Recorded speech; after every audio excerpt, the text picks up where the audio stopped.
Olá, meus amigos, que Deus abençoe a todos. Lembrando que nós estamos aqui no canal Palavra Amiga Espírita e eu sou Rogério.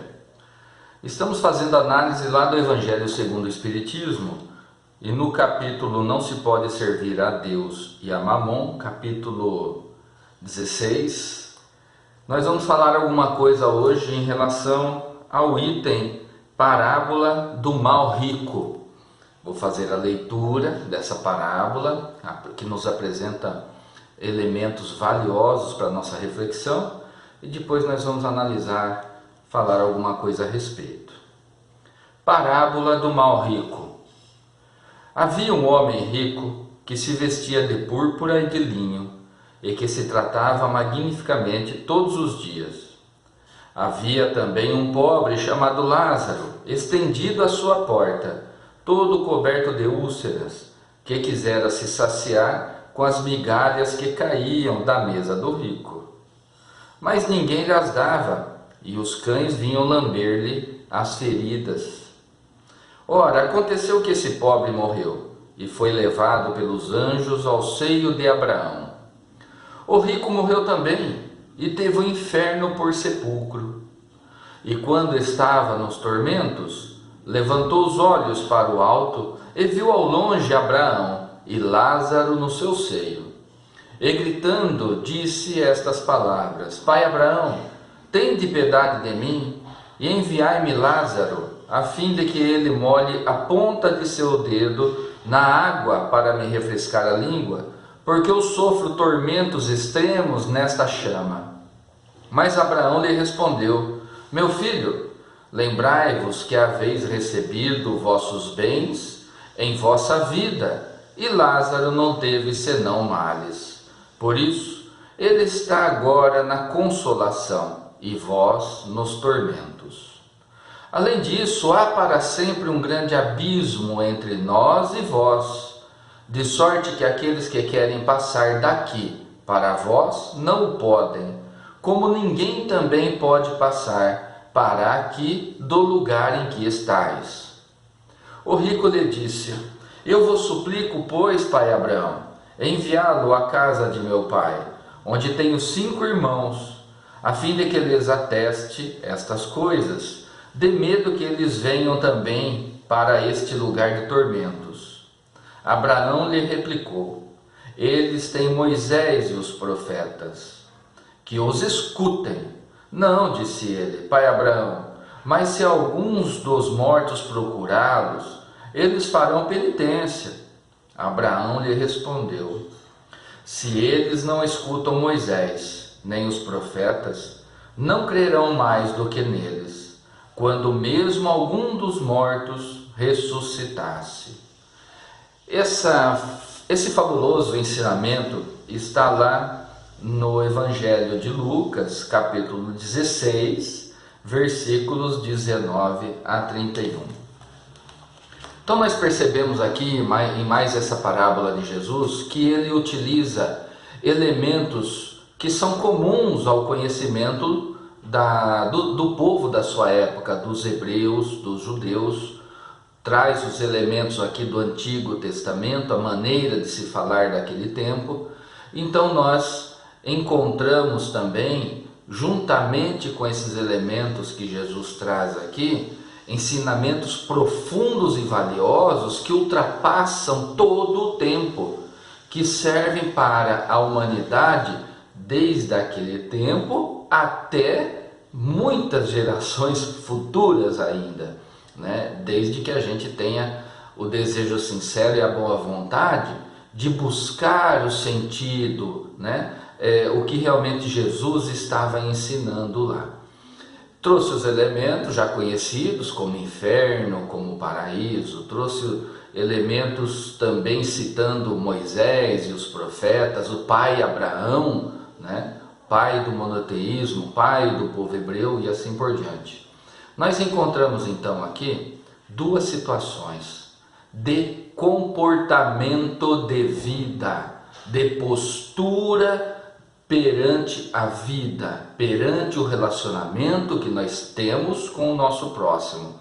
De um lado, a figura do rico, né? que tinha toda a riqueza, toda a abastança, se vestia bem, comia bem, estava numa situação de conforto material, numa situação usufruindo a felicidade que a riqueza estava lhe proporcionando, mas com aquela vida fechada, né, junto somente dos seus ali.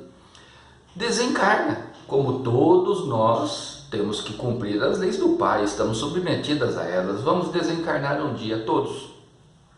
Retornando à pátria espiritual, devido à postura que tinha quando encarnado, lá veio a consequência, o sofrimento e o tormento em que ele se encontrava, da maneira como Jesus ilustrou a sua história. Lá ele despertou, o rico despertou diante do seu sofrimento, associando com a postura que ele tinha quando encarnado. E ele, despertando, ficou preocupado com seus familiares, com seus irmãos, que nutriam a mesma postura que ele nutria ao tempo em que estava encarnado. Então faz o pedido para que o pai Abraão enviasse os ensinamentos para que os seus irmãos despertassem também, enquanto ainda havia tempo, evitando o sofrimento futuro que ele já estava passando, que o rico já estava passando nessa história que Jesus montou para nós. Só que Abraão dá um grande ensinamento. Diz: eles têm, assim como você teve, assim como o rico teve à sua disposição, os ensinamentos de Moisés, os ensinamentos mosaicos, os 10 mandamentos e também os ensinamentos dos profetas da antiguidade, e não colocaram em prática os ensinamentos de ter uma postura melhor, uma postura com o seu próximo, sabendo da continuidade da vida, que a vida continua após o desencarne. Então não tiveram. Pai Abraão diz: nem que o morto ressuscitasse, nem que fosse lá na família do rico e surgisse uma entidade, materializasse uma entidade e ensinasse para ele, falasse para ele a respeito da necessidade de mudança de conduta e como o seu irmão estava no plano espiritual, isso não seria suficiente, porque o despertamento tem que partir da gente, de nós. Nós temos que buscar isso, né? Que nós possamos ser inteligentes, que tenhamos condições de, através desses ensinamentos, nós compreendermos a necessidade da nossa reforma íntima. Por outro lado, o outro personagem é Lázaro. Lázaro, que está na miséria, que é apresentado aqui como aquele que sofre, que estava sofrendo, que tinha chagas, que tinha feridas em seu corpo, que não tinha condição financeira nenhuma, e ainda torcia para que caísse migalhas da mesa do rico para que ele se alimentasse. Imagine o sofrimento dessa criatura. Então, ali Lázaro, o que ele tinha de conforto e consolo eram os cachorros que estavam ao lado dele e que o auxiliavam. Também desencarna. Pela postura de Lázaro durante a sua vida, mesmo diante de grande sofrimento físico e de condição de vida que ele tinha, de miséria, miserável nesse ensinamento, Lázaro não nutria em sua intimidade revolta, nem revolta para o seu próximo, não apresentou em nenhum momento aqui que ele estava revoltado com o rico, por exemplo, e nem revolta com Deus, que muitas vezes, diante das dificuldades, nós nos revoltamos contra o Pai, contra o Criador, achando que Ele é culpado por aquilo que nós estamos suportando e passando.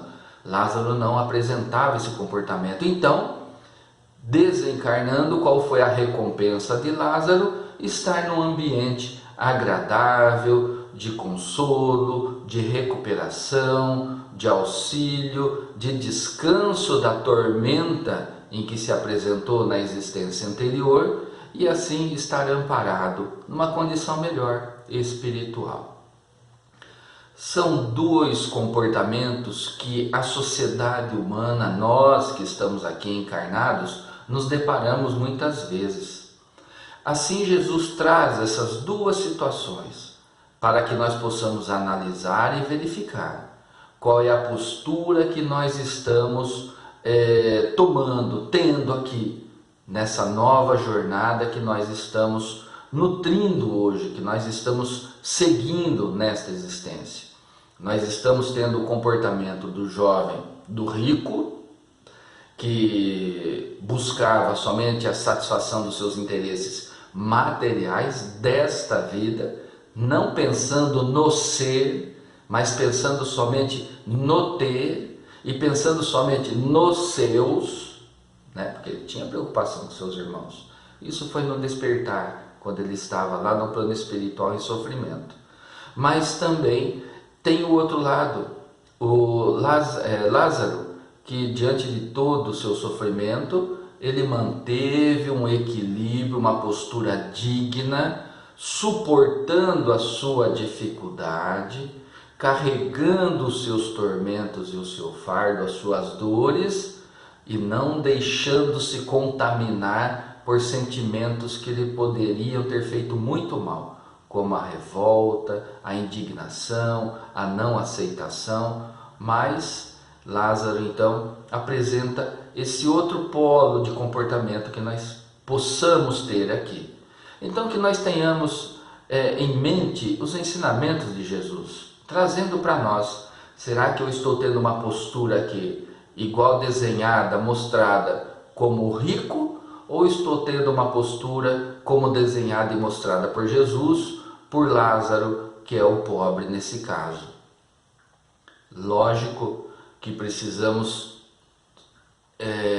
tirar, né, com proporções cada situação, mas sempre que nos sirva de lição. Podemos tirar valiosas lições desses ensinamentos que o Mestre nos trouxe aqui.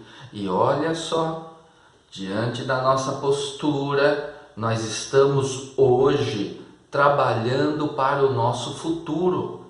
Que futuro eu quero para mim? Irmão, esse futuro não é só aquele após a morte, não é só aquele na vida espiritual.